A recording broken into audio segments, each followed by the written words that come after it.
Donald Trump is the most evil man alive. +1. Back during the 2016 campaign, Donald Trump as a candidate was making inroads against Hillary Clinton. He was attacking her on her foreign policy credentials, and he was saying that he would be a better negotiator with Putin than Hillary Clinton as Secretary of State under President Obama.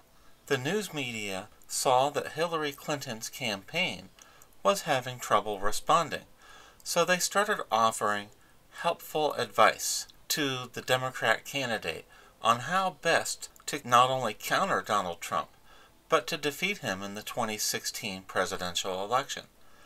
Many Americans who didn't see Donald Trump as a great candidate suddenly started supporting him during that election, because they saw, rightly, that the American news media's job is not to tell you who you need to vote for.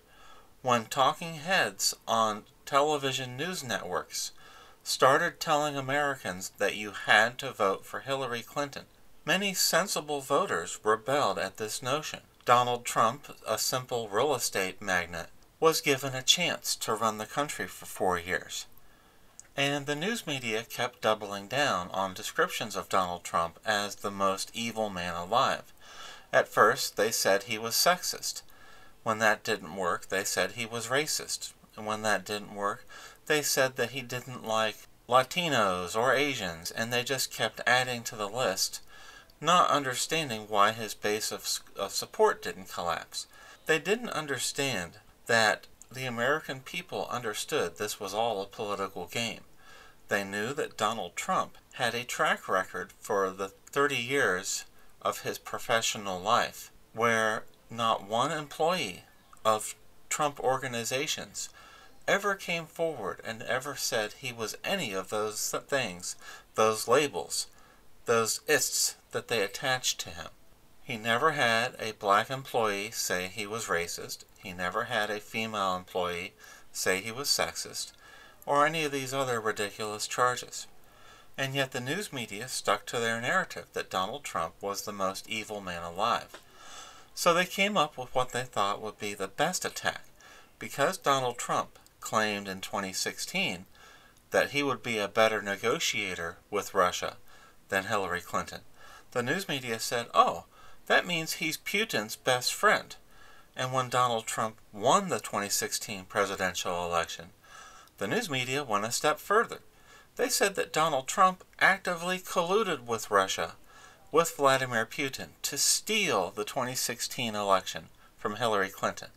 That's called election denialism, by the way, which is supposed to be a crime after January 6th. During his presidency, the news media continued to add new labels and new descriptions to Donald Trump, trying to separate him from his base of support. They would often say that he hated the U.S. military, when you could clearly see that was not the case. Donald Trump is still the most evil man alive. So what are this week's collection of charges?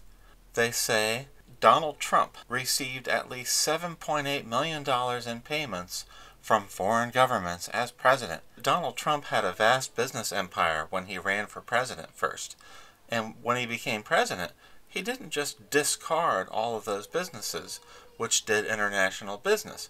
Of course he would continue to receive payments from international companies, from international countries, as part of his business, even as president, unless he threw away all of his business, which he didn't. So the charge is silly. Donald Trump claimed that the Civil War could have been negotiated, and then they put a picture up of Trump to make him look crazy. But you can simply go look at President Abraham Lincoln's inaugural address to the nation, where on the same day that he took office, Southern states began seceding from the Union. And Lincoln said in his speech, and in many speeches thereafter, at the onset of the Civil War, that he preferred negotiation to war.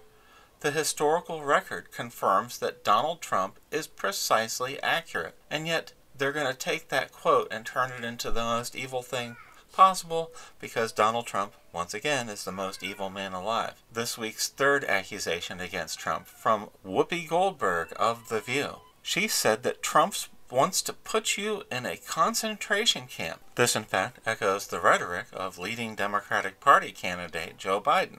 Let's consider Whoopi's charges on the surface. I think that we should heed the wisdom of Whoopi Goldberg.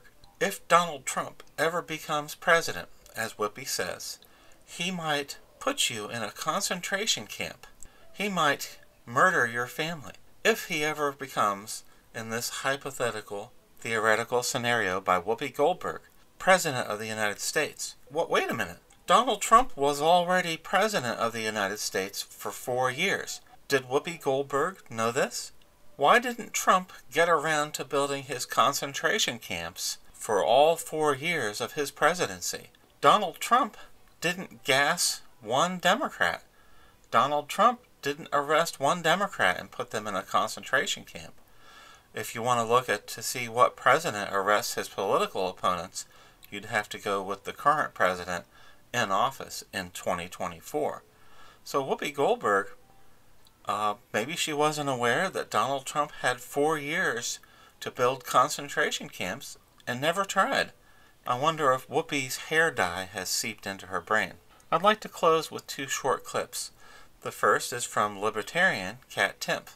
People say, okay, what about this speech and what about this speech? And then my question to those people always is, okay, well then who would you like to see making that decision? It drove me nuts throughout the entire Trump presidency how many people would call for hate speech laws, but then also say that Trump is literally Hitler. So how can you have those 2 views at the same time? So you want the government to be controlling speech, the same government that you yourself just said you think the figurehead or the head of the executive branch is literally Hitler. And you don't see how those 2 don't make sense together. If anything, the people who really hated Trump and thought he was Hitler should have came out of that presidency more for free speech, but that's just not how it worked out. Finally, this clip showcases why Donald Trump is the most evil man alive, +1. I have to go to school now. Yeah. Watch you this. Have lunch and then you go to school. Now I'm gonna go. Yeah, first you will have lunch and then you go to school. Now you can do reading, writing, and arithmetic. And they say Trump is a bad guy. Goodbye. I want all A's. Okay. Okay, all A's. And when you get older, what are you going to remember? No drugs, no alcohol, no cigarettes. But he's and terrible. You know what else? No tattoos. I don't ever want to see tattoos on you. So did the Democratic Party and the Democrat news media establish that Donald Trump is the most evil man alive? They didn't. So they have to top it every week and say, he's the most evil man alive +1. And then he's the most evil man alive ×2. And then that's not good enough. Maybe he's the most evil man alive squared. And then maybe he's the most evil man alive Googled or Googleplex. You'll have to look up those mathematical terms before they were appropriated for a search engine. So no matter how evil Donald Trump was a week ago, trust the news media to tell you that he's more evil +1 this week. Thank you. I love those pink signs. Women for Trump.